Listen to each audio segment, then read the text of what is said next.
মমতার বাধা কাটিয়ে আমি এইমস করব, নরেন্দ্র মোদী এইমস করবে, মানুষকে বাইরে যেতে হবে, মমতার বাধা কাটিয়ে রাজ্যের জমি লাগবে না, কেন্দ্র সরকারের জমিতে নরেন্দ্র মোদী এইমস করবে।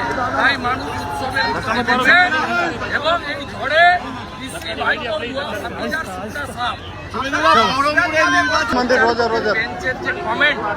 এরপরে যদি লাজ লজ্জা থাকে।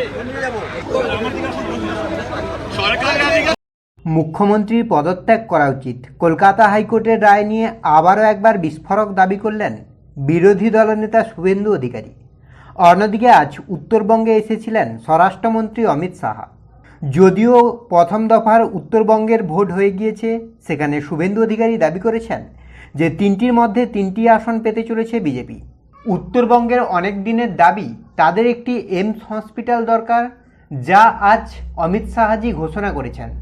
তিনি দাবি করেছেন যে 30টির বেশি আসন যদি বিজেপি পায় তাহলে তিনি আপনার রাজ্য সরকারের যে জমির একটা জট থাকে সেই জট কিন্তু আর থাকবে না, তিনি ডাইরেক্ট কেন্দ্র সরকারের অর্থ থেকে এই এইমস হসপিটাল তৈরি করে দেবেন, এমনই কিন্তু প্রতিশ্রুতি দিয়ে গেলেন আজ।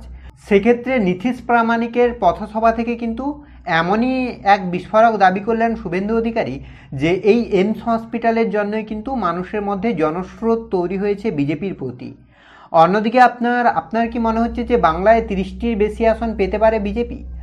যদি পেতে পারে আপনার মনে হয় তাহলে অবশ্যই কমেন্ট করে জানান।